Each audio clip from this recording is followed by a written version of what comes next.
ನಮಸ್ಕಾರ ಎಲ್ರಿಗೂ. ವನಿತೆ ಕನ್ನಡ ವಾಹಿನಿಯ ಮತ್ತೊಂದು ವಿಡಿಯೋಗೆ ಎಲ್ರಿಗೂ ಆತ್ಮೀಯ ಸ್ವಾಗತ. ಎಲ್ಲೆಲ್ಲೂ ಸಂಕ್ರಾಂತಿ ಸಂಭ್ರಮ. ಸುಗ್ಗಿಯ ಹಬ್ಬ ಸಂಕ್ರಾಂತಿ ಜನವರಿ 14ಕ್ಕೋ ಅಥವಾ 15ಕ್ಕೋ ಸರ್ಕಾರಿ ರಜೆ ಇರೋದು ಯಾವಾಗ? ಬನ್ನಿ ಇದನ್ನೆಲ್ಲ ನೋಡೋಣ. ಸುಗ್ಗಿ ಹಬ್ಬ ಮಕರ ಸಂಕ್ರಾಂತಿಯ ಸಡಗರಕ್ಕೆ ನಾಡು ಸಜ್ಜಾಗುತ್ತಿದೆ. ಎಳ್ಳು ಬೆಲ್ಲ ಸವಿಯುತ್ತಾ ಪ್ರೀತಿ ಹಂಚುವ ಈ ಸಂಭ್ರಮಕ್ಕೆ ದಿನಾಂಕ ಮತ್ತು ರಜೆಯ ವಿಚಾರದಲ್ಲಿ ಸಾರ್ವಜನಿಕರಲ್ಲಿ ಸಣ್ಣದೊಂದು ಗೊಂದಲ ಮನೆ ಮಾಡಿದೆ. ಕರ್ನಾಟಕದಲ್ಲಿ ಸಂಕ್ರಾಂತಿ ಹಬ್ಬ ಜನವರಿ 14ರಂದು ನಡೆಯಲಿದೆ. ಆದರೆ ಕ್ಯಾಲೆಂಡರ್ ಹಾಗೂ ಸರ್ಕಾರಿ ರಜಾ ಪಟ್ಟಿಯನ್ನು ಗಮನಿಸಿದರೆ ಒಂದು ವ್ಯತ್ಯಾಸ ಕಂಡುಬರುತ್ತದೆ. ಕರ್ನಾಟಕ ಸೇರಿ ದೇಶದಾದ್ಯಂತ ಮಕರ ಸಂಕ್ರಾಂತಿ ಹಬ್ಬಕ್ಕೆ ಜನವರಿ 15ರಂದು ಸರ್ಕಾರದ ರಜೆ ಇದೆ.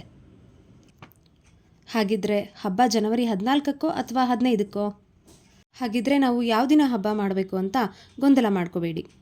ಪಂಚಾಂಗದ ಪ್ರಕಾರ ಮಕರ ಸಂಕ್ರಮಣವು ಜನವರಿ 14ರಂದೇ ಸಂಭವಿಸುವುದರಿಂದ ಎಂದಿನಂತೆ ಸಂಕ್ರಾಂತಿ ಹಬ್ಬವನ್ನು ಜನವರಿ 14ರಂದೇ ಆಚರಣೆ ಮಾಡಬಹುದು. ಆದರೆ ರಜೆಯ ಮಜಾ ಸಿಗೋದು ಮಾತ್ರ ಜನವರಿ 15ರಂದು. ಸರ್ಕಾರಿ ನೌಕರರು ಹಾಗೂ ಸಾರ್ವಜನಿಕರಿಗೆ ಹಬ್ಬದ ಮಾರನೇ ದಿನ ರಜೆ ಸಿಗುತ್ತಿರುವುದು ವಿಶ್ರಾಂತಿ ಪಡೆಯಲು ಅನುಕೂಲಕರವಾಗಿದೆ. ಇನ್ನು ಪೋಷಕರಿಗೆ ತಮ್ಮ ಮಕ್ಕಳ ಶಾಲೆಯ ಬಗ್ಗೆ ಆತಂಕ ಇರುತ್ತೆ. ಹಾಗಾದರೆ ಮಕ್ಕಳಿಗೆ ಶಾಲೆ ಯಾವ ದಿನ ರಜಾ ಇರುತ್ತೆ ಅನ್ನೋ ಚಿಂತೆ ಕೂಡ ಬೇಡ. ಸರ್ಕಾರಿ ನಿಯಮದಂತೆ ಎಲ್ಲರಿಗೂ ಇರುವಂತೆ ಸರ್ಕಾರಿ ದಿನವಾದ ಜನವರಿ 15ರಂದೇ ರಜೆ ಇದೆ.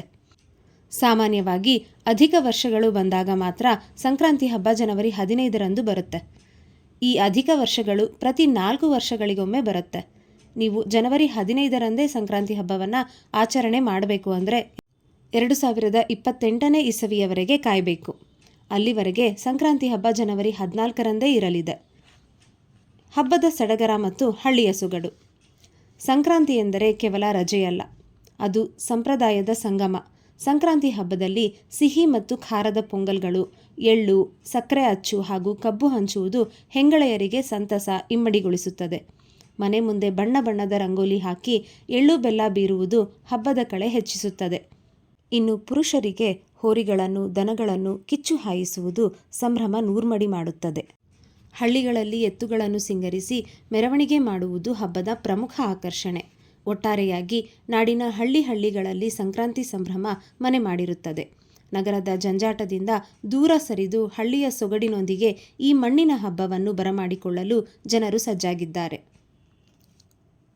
ಸೂರ್ಯನು ಜನವರಿ 14, 2026ರಂದು ಮಧ್ಯಾಹ್ನ 3:13ಕ್ಕೆ ಮಕರ ರಾಶಿಗೆ ಸಾಗುತ್ತಾನೆ.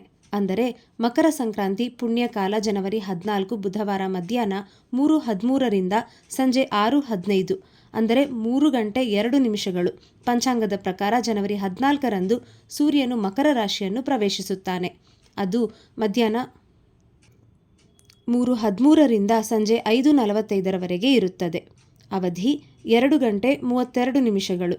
ಇಲ್ಲದಿದ್ದರೆ ಮಕರ ಸಂಕ್ರಾಂತಿಯ ಮಹಾಶುಭ ಅವಧಿ ಮಧ್ಯಾಹ್ನ 3:13ರಿಂದ ಸಂಜೆ 4:58ರವರೆಗೆ ಇರುತ್ತದೆ.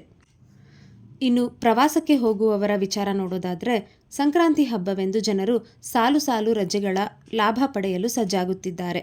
ಸಾಮಾನ್ಯವಾಗಿ ಇಂತಹ ಹಬ್ಬದ ಸಮಯದಲ್ಲಿ ಪ್ರವಾಸಿ ತಾಣಗಳು, ದೇವಾಲಯಗಳು ಹಾಗೂ ನೀರು ಹರಿಯುವ ಸ್ಥಳಗಳಿಗೆ ಹೋಗುವುದು ಹೆಚ್ಚಾಗಿರುತ್ತದೆ.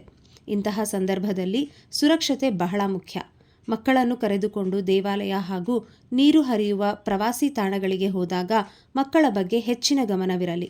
ಪ್ರಮುಖವಾಗಿ ನೀರು ಹರಿಯುವ ಜಾಗಗಳಾದ ನದಿ, ಹಳ್ಳ, ಕೆರೆ, ಕಟ್ಟೆಗಳು, ಜಲಪಾತ ಹಾಗೂ ಸಮುದ್ರ ತಟಗಳಿಗೆ ಹೋದಲ್ಲಿ ಮಕ್ಕಳ ಬಗ್ಗೆ ಹೆಚ್ಚು ನಿಗಾ ವಹಿಸಿ. ಆಟದ ಖುಷಿಯಲ್ಲಿ ಅಥವಾ ಸೆಲ್ಫಿ ವ್ಯಾಮೋಹದಲ್ಲಿ ಮಕ್ಕಳನ್ನು ಸ್ವತಂತ್ರವಾಗಿ ಬಿಟ್ಟರೆ ಅನಾಹುತಕ್ಕೆ ದಾರಿಯೂ ಆಗಬಹುದು. ಪ್ರಕೃತಿಯ ಸೌಂದರ್ಯವನ್ನು ಸವಿಯುವಾಗ ಎಚ್ಚರಿಕೆ ವಹಿಸುವುದು ಸುಖಕರ ಪ್ರಯಾಣಕ್ಕೆ ನಾಂದಿ ಹಾಡುತ್ತದೆ.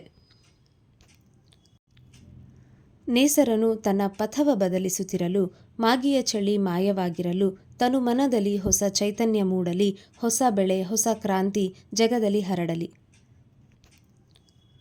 ಎಲ್ಲರಿಗೂ ಸಂಕ್ರಾಂತಿ ಹಬ್ಬದ ಹಾರ್ದಿಕ ಶುಭಾಶಯಗಳು. ನಿಮ್ಮ ಅನಿಸಿಕೆ ಅಭಿಪ್ರಾಯಗಳನ್ನು ಕಮೆಂಟ್ ಬಾಕ್ಸ್ನಲ್ಲಿ ತಿಳಿಸಿ. ಧನ್ಯವಾದ. ರಾಧೇ ಕೃಷ್ಣ.